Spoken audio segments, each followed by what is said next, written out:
this is for our Preach eNews for October, and I'm delighted to welcome Mark Woods to this short and fascinating chat. I'm Louisa Lockwood, editor of Preach magazine, and Mark Woods has been involved with Preach magazine for at least 5 years now. He sits on our editorial board and writes the occasional erudite and amusing article for us. So as Preach members, some of you will be very familiar with his name. But Mark has a far more varied and interesting role than that. Mark has actually worked for 20 years in the field of religious journalism, as you'd describe it. So Mark, would you like to tell us what you do now and how you came to be there, and a little bit about yourself and your background? Okay, thank you, Louisa. It's an honour to be interviewed by you, I have to say. I've watched your other interviews with great interest, but I never thought you'd choose me, so thank you for that. I am the editor at Bible Society. I've been there for just over 2 years. Before that, I was the editor of Christian Today, which is an online magazine. Before that, I worked for the Methodist Recorder and for the Baptist Times before that. So as you say, I've been in religion journalism about 20 years. So it's a bit of a new departure for me, coming to work for a big charity. But it seemed to be the right thing to do, and it's worked out very well. I think it's been interesting, it's been challenging. Bible Society is interesting because they actually employ people who have a very deep, long-standing knowledge and understanding of the Bible, which would make sense. And actually that ties in well, because something else you didn't mention about yourself is that you're a Baptist minister. So Yes, that's right. I am a Baptist minister. I had 2 churches, one in Bristol, where I was for 9 years, and one in the Midlands, a smaller village church. But you know, the time comes to move on, and I ended up at the Baptist Times, not, I think, having written a word for newspapers before. So I was sort of trained on the job, really, by the previous editor there, who's now my colleague at Bible Society, actually. So that's a friendship which has lasted, and I've been grateful for that as well. Very interesting. And the Bible Society, just as Baptist ministers do, have to keep an ear to the ground about what's happening in the world around them, and a real ear out for what can sustain people in their walk with God, and bringing people closer to the Lord too. So what's been fascinating is the latest project that you've done, which has done all of those things in one incredible, inspired project. And this is the garden at Chelsea this year. So this is an amazing garden based on Psalm 23. And we'd really like to know how this project came about. What was the inspiration behind it? Yeah. Yes, it is very interesting. It was well underway by the time I arrived at the Society, 2.5 years ago.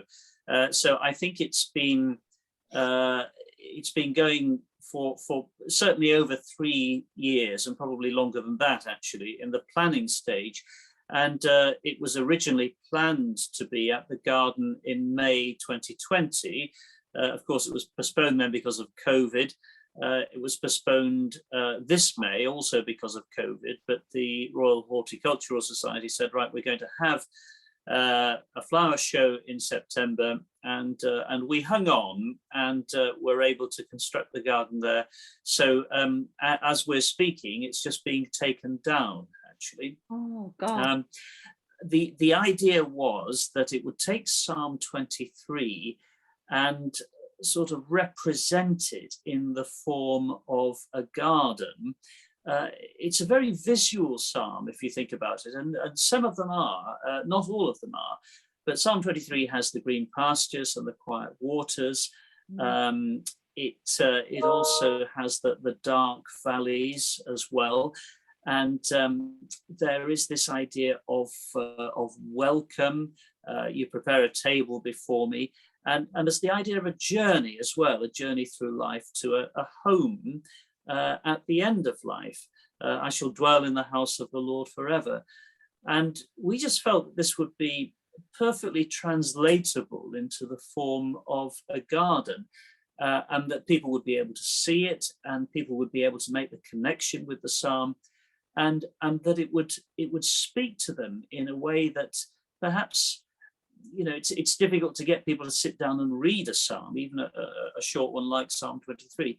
But if they actually see it in a visual form, then it would make all sorts of connections with them, and perhaps bring it to life for them really powerfully. So that was one aspect of it.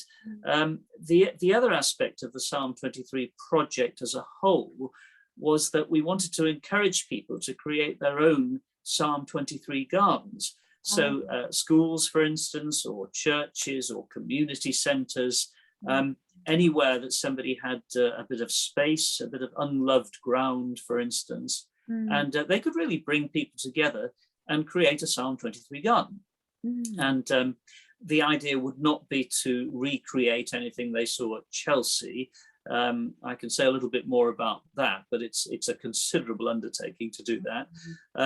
But the idea was that they could just take 4 elements. So a meadow, which might just be a few square meters of wildflowers, somewhere to sit, picking up the idea of welcome in the psalm, some water, so you've got your green pastures and quiet waters, and a rock as well. So there is the idea of the shadow of death as well, the valley of the shadow of death, and get people together from your surrounding community or school or church, whatever it would be, and actually create something together. And that's a really good thing to do just in itself. But we also provided some materials.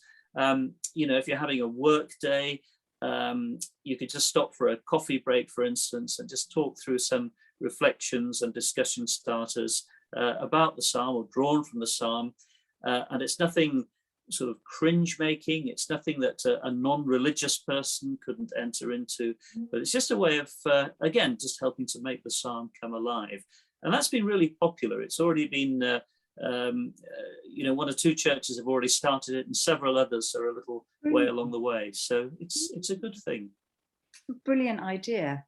Just as you were describing the 4 elements there, I just had a picture then of everything that people have been through in these recent times of COVID and lockdown, and thinking about how, as you were saying, people without faith can interpret and understand those elements and key points.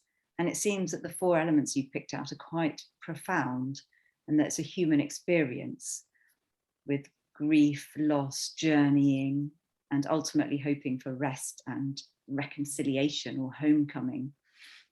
I know. Sorry, do you want to comment on that as well? Well, no, I didn't want to interrupt you really, but one of the things that was very noticeable when we were at the flower show and talking to people who were looking at the garden was how much that idea of the valley of the shadow of death related to the pandemic really resonated. So it did really seem like a garden for our times. And you could see that as just fortuitous, or you could see God's hand in it, because of course the psalm was chosen and a lot of the work was done before the pandemic even began. But it really did seem to resonate with people. Gosh, that is amazing, isn't it? What did you find as people spoke to you at Chelsea about the garden? What would did they, in terms of resonating and identifying with it, did they also, you must have had some quite deep conversations with people, and did they find something to take away with them as well from the garden? Yes, they did. And to be honest, that was one of the things that quite surprised me, though I'm sure it shouldn't have surprised me, just the sheer depth of some of the conversations. I mean, there were plenty of questions about plants, for instance, and it was a fairly steep learning curve for me as a non-gardener. But I certainly learned more about plants than I'd known at the beginning of the experience. But people really wanted to know how the garden related to the psalm. And it was clear that almost everybody knew roughly what the psalm was. They knew that it was "The Lord is my shepherd." But for many of them, I think particularly the older ones, they related it to experiences that they might have had at a funeral, for instance. It's still a very familiar funeral song. And I had several conversations with people who, really, they might have known the psalm to a certain extent, but they'd never really thought it through. So one of the questions I was often asked was, well, how does the psalm relate to the garden? So I was able to talk about the green pastures and the quiet waters and show them how that was sort of epitomized in the garden, and about the valley of the shadow of death, and just to tell them, well, these are experiences which we all have, and just to encourage them to think about those experiences in their own lives, and then talk to the promises of God. Goodness and mercy will follow me all the days of my life. I will dwell in the house of the Lord forever. And you could really see little light bulbs going off into people's minds as they heard those words and related them to what they were seeing. So there were many occasions like that, when people just wanted the garden explaining to them. And there you are, you're talking about Psalm 23 to them. You're talking about the promises of God. And that was really wonderful to see. There were other experiences where conversations got quite intense and quite deep. I think of one, for instance, where we were talking about the pandemic in terms of the valley of the shadow of death and the sort of things that we've all lived through over the last year and a half. And that was a real moment of connection, I think. And this lady's imagination had really been touched and stirred by these words from the psalm. And, we talked about whether people would remember the things that we've all gone through together, whether it would change us, change society, or whether we would just sort of snap back to the way that we were. And I think both of us went away from that conversation very thoughtful, actually. And that was just a meeting place, I think. The psalm was a meeting place for us to talk about really, really deep things, really, really intense things. So that sort of conversation stays in my mind. There was another where somebody who said that she was not at all religious, but that she had spent the last few years caring for her mother, who had dementia, and that it was a very, she didn't say it was a happy time, but she said it felt like a gift to her being able to do that for her mother. And she'd known that the psalm was her mother's favorite, but didn't know anything about it at all. So again, I could talk through it with her and just talk about her own experience of caring for her mother as one of those green pastures, really, that sense of a gift that she had, and God's presence with us through life and through death and into eternity. And again, I think that was a very moving moment. And there were others of our volunteers on the garden who had similar experiences.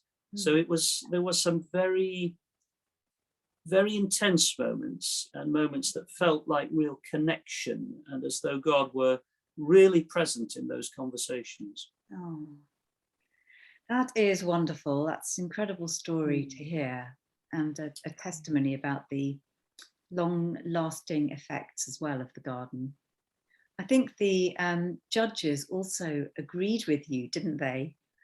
Because the garden itself had a massive impact, and Yes. actually come away from Chelsea with a gold standard. It was a gold winner. Yes. I'm wearing a gold top to in recognition. That's right. It did. I must admit I didn't know a lot about this going into the show, but a gold medal is in itself not a competitive thing. So the gold medal doesn't mean that you are better than all the other gardens. It just means that it's reached the very top of the sort of standard of what a garden can be. So you could get a gold medal or a silver gilt medal or a silver or a bronze, and all the gardens get a medal. But to get a gold medal is really quite something, because there aren't too many of those handed out, actually. Our garden designer is Sarah Eberly, and she is extremely well known in that gardening world. And in fact, we are the 18th gold medal that she's won, and she is the most decorated garden designer in Chelsea's history, actually. Wow. So we were very fortunate to get her. And just to blow our own trumpet even more, we also won an award for the best construction of a garden, and also the best sanctuary garden. That was the category in which we were placed. So we did pretty well, I have to say. That's so appropriate, isn't it? Sanctuary garden, isn't that wonderful? Yeah. Could people access it, or part of it? If they go onto our website, they can see pictures of the garden, and there are one or two videos as well, shot during the course of Chelsea, which can give them a flavour of it. So that's well worth looking at. And also the garden is going to be recreated. It's been taken down at the moment, but in a few weeks' time, work will start to rebuild it at Winchester Hospice. Winchester Hospice is still being built. It will open shortly.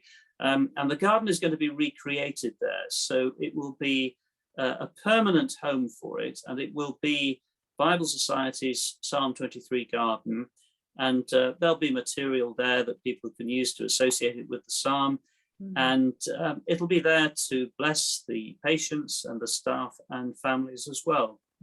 So it just seemed like a perfect place for it to go, really. Gosh, that's wonderful. That is really wonderful. Yeah. Well, congratulations to everyone at Bible Society and at Chelsea for having such good judgment, I think. And it's wonderful. Thank you. Touch so many people, and we'll go on to touch many more people. It will. Oh, that's really great.